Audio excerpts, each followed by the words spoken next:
Bible dengan bahasa Melayu diterjemahkan oleh penjajah Belanda. 1 Raja-Raja 4 ayat 26 mengatakan jumlah kandang Sulaiman bin Daud adalah 4.000. Alkitab tahun 2001 sama 4.000 jumlah kandang Sulaiman. Tetapi Alkitab tahun 1991 kandang Sulaiman tiba-tiba berubah menjadi 40.000. Secara filosofis betul saja waktu tahun 1928 yang berfirman Tuhan. Tetapi tahun 91 lawan daripada Tuhan secara etimologis, hantu. Ini dari sisi logika.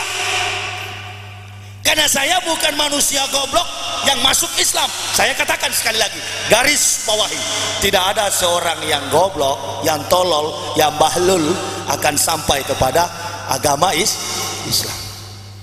Sudah itu jangan heran kalau ada dari umat Islam yang pindah ke agama lain, itu manusia tolol di atas tolol. Dan memang saya teringat dulunya saya pimpinan sekolah tinggi teologi Calvinis. Sekarang saya baru sadar bahwa yang saya pimpin bukan teologi, sekolah tinggi tolologia. Karena semua yang kita bahas adalah kitab suci orang-orang saraf, orang-orang sinting. Karena sudah kelewat pintar, iya, di atasnya pintar itu kan gila. Apa enggak gila? Coba saya tanya kepada bapak-bapak, ada kira-kira enggak kita yang sekarang hadir di dalam musola ini yang tukang kayu, profesinya tukang kayu, ada nggak? Coba tanya kepada tukang kayu, antum buat meja, kursi, lemari, perabot dari kayu, pernahkah dalam sedetik saudara pernah menjadi meja? Eksistensi tukang adalah orang dan eksistensi meja adalah kayu. Pencipta jangan dijadikan ciptaan, ciptaan jangan dijadikan pencipta. Tidak logis dari sisi logika. Pembahasan kedua dari sisi etika. Benar tidaknya sebuah agama harus diselidiki dalam sebuah praktikal, dalam sebuah kegiatan-kegiatan mengandung fisik and psikologis. Di mana ada mayoritas Kristen, di situ sarang penyamun. Kenapa demikian? Karena menganggap keselamatan itu ibarat membeli bonbon gula-gula di warung, murah sekali. Nggak bisa main-main ini kebenaran. Kenapa saya serius? Saya nggak pernah ngolok agama orang, biar aja.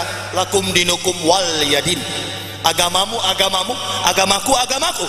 Tetapi satu, sebagai hamba Allah tentunya saya harus menegakkan kebenaran itu apapun resikonya.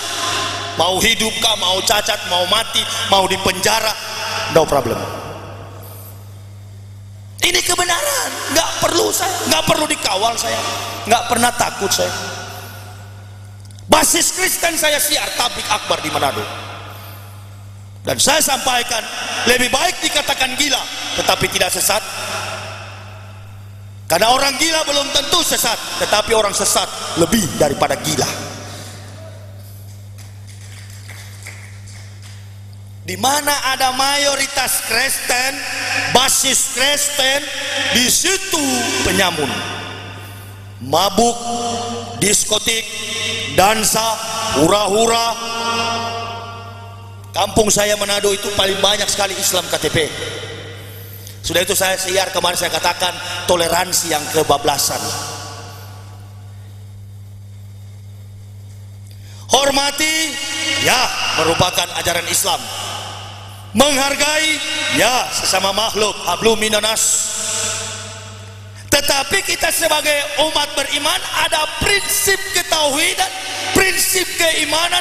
Jangan sampai kesucian, kemuliaan, kebesaran Allah di dalam diri kita ternoda oleh karena mengakui setiap sepak terjang kelompok kafirun. Jadi di Manado itu orang Islam, agama Islam, sudah nggak sholat, minum minuman keras. Saya luruskan karena itu tempat kelahiran saya. Menjaga jangan sampai terjadi kerusuhan. Loh, eskalasi konflik yang ada di Poso, yang ada di Ambon, yang ada di mana-mana saja tidak ada hubungan dengan kekuasaan, kebesaran dan kekuatan ajaran Al-Quran. Enggak, tetapi itu merupakan sebuah strategi politik yang dimainkan oleh para politikus berhati binatang. Enggak ada hubungan. Dari sini sengaja diciptakan oleh para pemimpin dunia di bawah gerakan Zionis. Kita kacaukan sistematika agama itu karena memang Belanda ini licik.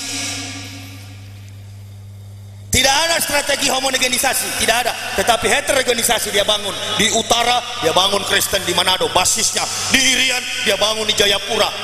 Di Sulawesi Selatan dia bangun di Tanah Toraja. Sengaja. Sudah itu saya selalu ceramah kalau di tempat-tempat basis Kristen. Saya berteriak, negara kita ini tidak pernah dimerdekakan dengan kata haleluya. Tetapi negara kita ini dimerdekakan dengan kalimat Allahu Akbar.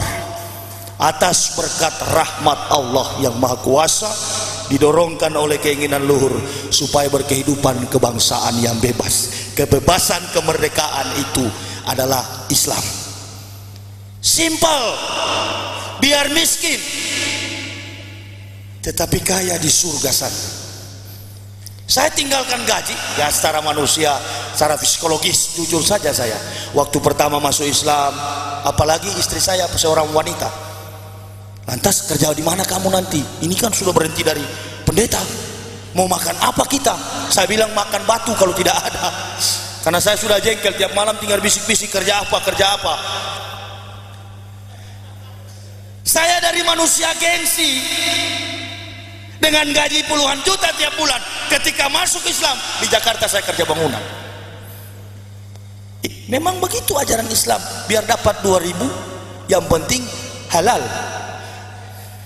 daripada dapat 35 juta sebulan tetapi nipu orang. Enggak, belum tahu ya gaji pendeta, belum tahu ya. Pendeta itu berdasarkan sistematika perpuluhan Pak Kiai. Kalau pendeta pimpin 100 orang, pimpin 100 kepala keluarga, dengan gaji rata-rata setiap kakak 1 juta, maka si pendeta menerima omset per bulan 10 juta. Dasar kebenarannya dari mana? Kebohongan yang diimplementasikan gereja di tengah konteks berjemaat. Maleakhi 3 ayat 10 begini bunyinya. Kebetulan Bible itu saya kuasai. Bawalah persembahan persepuluhan ke dalam perbendaharaan rumah Tuhan. Ujilah aku kalau aku tidak membukakan tingkap-tingkap langit dan melimpahkan berkah. Nah, jadi kalau ada jemaat yang tidak bawa perpuluhan, pendeta mulai pelihara kumis tebal-tebal dan main gertak dari atas mimbar. Nah, yang saya pimpin 900 kakak lebih, tolong dikali. Saya pimpin 900 kakak lebih, coba tolong dikali. Dan jarang saya punya jemaat susah, semuanya pengusaha di Riyadh. Belum saya terima insentif dari Stuttgart, Jerman. Kalau Katolik dia menerima insentif dari Roma. Pantai Costa menerima insentif dari Belanda.